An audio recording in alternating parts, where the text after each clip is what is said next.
Hi, my name is Bethany, and today I want to talk to you about highly sensitive person, HSP, otherwise known as sensory processing sensitivity, or SPS. I've had some of you ask me about HSP, and some of you even suggested that I'm not autistic, but a highly sensitive person instead. Some people are confused about whether HSP or SPS is a thing, whether it's the same as or separate from autism, or what's even going on here. This is because of an overlap in descriptors used for HSP and autism, especially when going through plain language checklists for autism gathered from personal experiences. To get started, let's go over what HSP/SPS is. One paper focusing on the counseling perspective makes the following definition.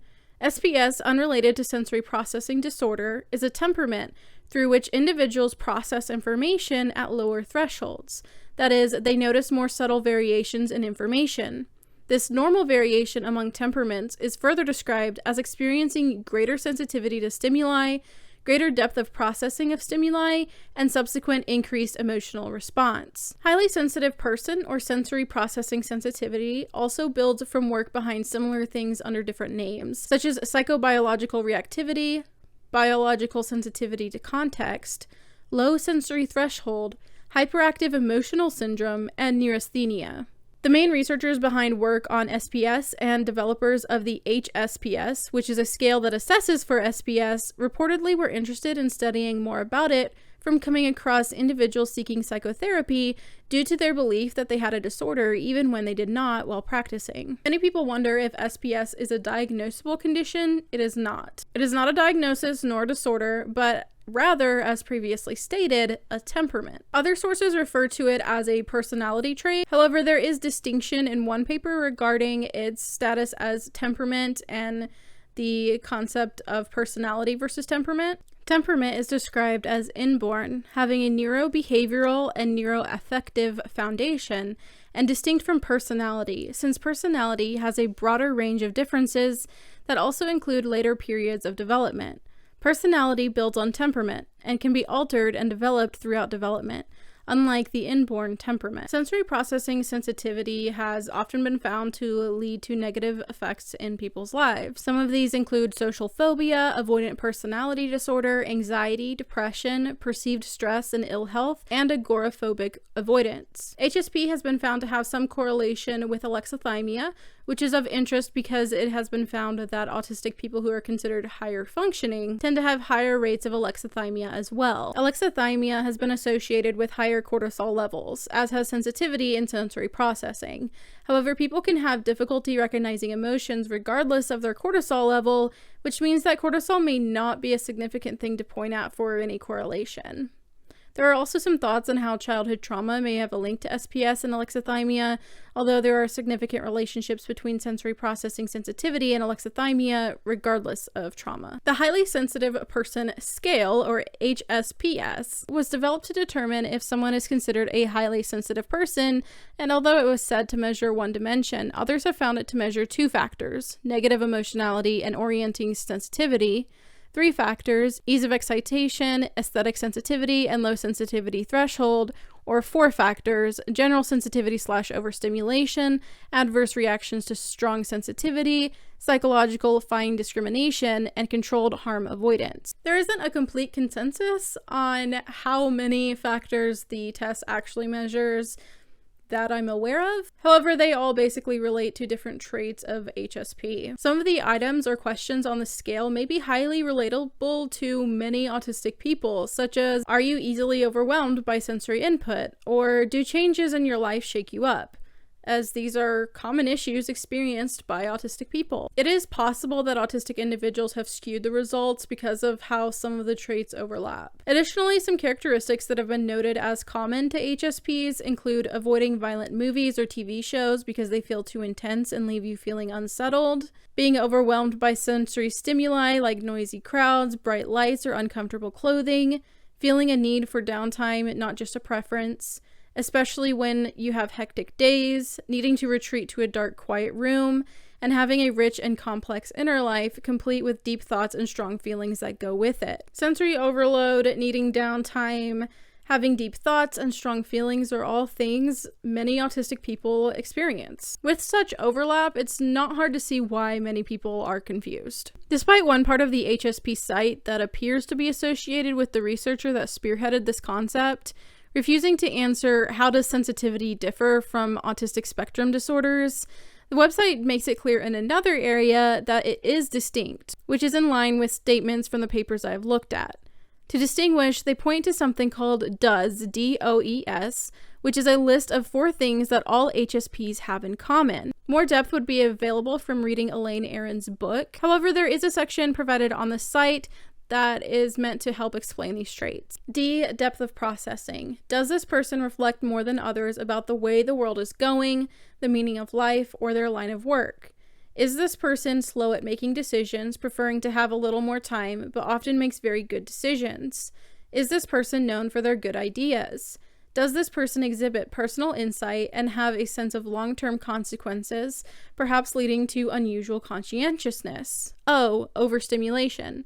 Does this person experience overstimulation and burnout due to the sheer amount of incoming information, experiencing a sense of not being able to handle any more?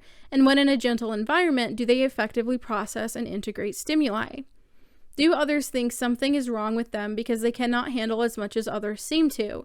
This may be because HSPs often decline activities, even if enjoyable, in order to take care of themselves.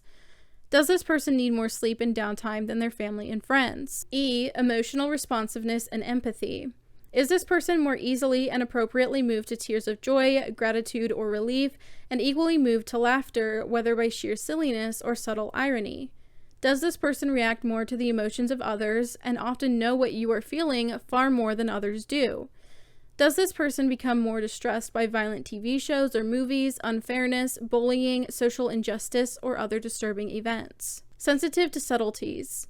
Does this person notice small changes others miss, such as someone looking tired, the decor of a room they have only been in briefly, or small flowers or animals, or even animal tracks? Is this person more aware than others of the sound of a ticking clock or dripping water, or subtle tastes and smells?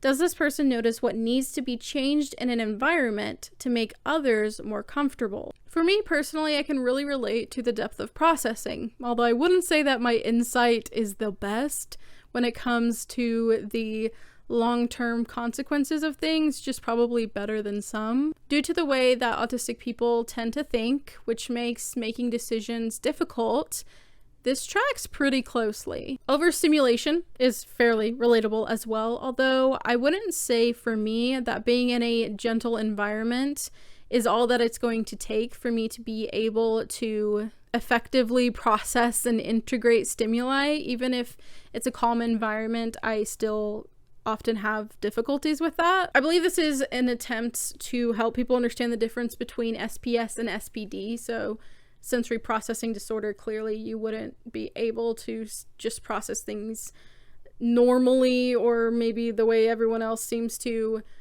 just because the environment is calm, basically. But a person with SPS would be. I definitely need more sleep and downtime than my friends and family, often much to their annoyance. Under emotional responsiveness and empathy, I have basically felt the emotions of others, but it's not really consistently reliable. I do tend to avoid violent TV shows and movies for the most part, and I do get very distressed by people yelling out in anger in real life. I'm not sure that I'm necessarily more easily and appropriately moved though. I find things funny that other people might not quite often, and I think I laugh pretty easily, and I don't think necessarily everyone finds it to be appropriate. I also go through times of not really being that sensitive to being moved to emotions and then being maybe more susceptible to it. It's kind of weird. It's definitely not consistent for me. So I don't think that would apply because I feel like someone who is, they have that temperament, that's going to probably be consistent for them. And again, appropriate, where I might not always display what's appropriate.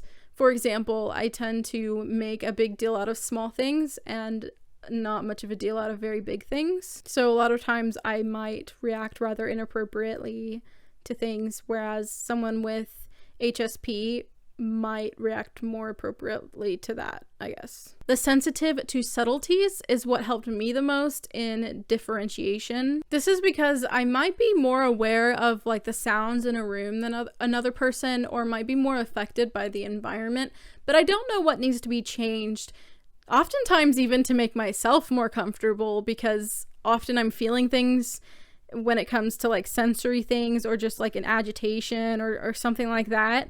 And I can't always place it. It takes a minute of problem solving sometimes, or sometimes it doesn't get solved. And so I don't always know even how to change the environment for myself, let alone for other people. I've noticed that I kind of seem to be really inconsiderate in that way. I don't think about other people's need for food or drink, or like how comfortable they are, unless if it's about like a social situation where I'm sitting and someone else is standing, because then I'm like, oh my gosh, am I being rude? But literally other than that, I'm really terrible at picking that stuff up. And while I may pick up things that other people don't about details in the room, for example, it's often after the fact, or because I've been staring at something that isn't correct in a pattern. So like if there's a pattern going on and something was shifted out of it, I might be staring at it and noticing. And sometimes I stare at things and am not fully comprehending why I'm looking at it for so long, until asked. And then I'm like, wait, why am I like, oh, it's because it's not right. It's not right. And that's about it. You can say goodbye to everything else. In fact, my husband is very irritated by my lack of awareness of the things around me, because that worries him for me by being by myself. And I can try, if I see that you're uncomfortable, like I can try to make things better for you, or I can want to make things better for you, but I don't know how. I literally, sometimes I will literally flail about because I don't know how to help you. I want to help you. I don't know how to help you. And a lot of times that's specifically for people I'm paying special attention to. Sometimes I get fixated on different people, whether I'm concerned about them, whether they have recently impacted my life, whether, I don't know. Sometimes I just get fixated on random people, and during that time, I might be concerned about those things. But if you happen to be literally anyone else in the room, I'm sorry. So I miss kind of that clarity of information and being able to actually recall and comprehend and know what to do with all of this, as well as that intuitive social understanding that an HSP likely has. Of course, assuming that HSP is not autistic. And considering that HSP or SPS is considered a temperament, it would then technically be possible for an autistic person to also be an HSP. And it's also possible that there are a higher number of HSPs in the autistic population, which can often maybe possibly skew how some of these checklists are written. I've also personally been bothered by the intertwining of what is personality and what is autism, and apparently it has been suggested that autistic traits represent a personality dimension that is independent of the big five. So with all of that said, despite the overlap, HSP or SPS is separate from autism. In addition to the previously noted differences, a temperament such as SPS can now account for the repetitive behavior of ASD, echolalia, peculiar interest, and types of play, etc. It is definitely possible that autistic people might have this HSP temperament, and maybe they are more prone to having this temperament, but that doesn't mean that HSP equals autism. Thank you so much for watching this video. If you enjoyed it or found it informative or useful, go ahead and hit that like button. I sincerely thought I already recorded this video, edited, and uploaded it, and I saw it on my list of things, and I searched my channel and was like, oh, apparently I didn't. So I apologize. I intended to release this video quite a while ago. Either way, I'm interested in your thoughts on this. Have you ever heard of HSP or SPS? What do you think about this whole conversation? Do you think it's a separate thing, even though they've determined it is? Some people still argue it's not. So what do you think about that? And do you think that it's possible that some people might think they're autistic, but they're actually a highly sensitive person instead of being autistic because of the social aspect? And maybe they don't have repetitive things, etc. Let me know all of that in the comments below. If you're interested in autism-related topics from me, you can go ahead and hit that subscribe button. I attempt to upload every Thursday at 4 p.m. at Central Standard Time. No promises, but I'll do my best. Thank you to everyone who supports me here on YouTube as YouTube channel members, through Ko-fi, and as patrons on Patreon. And a special thank you to my Spinny Stimmy tier patron, Jack Varney. Thank you so much for watching. I hope you're having a wonderful day, and I'll see you in my next video. Bye!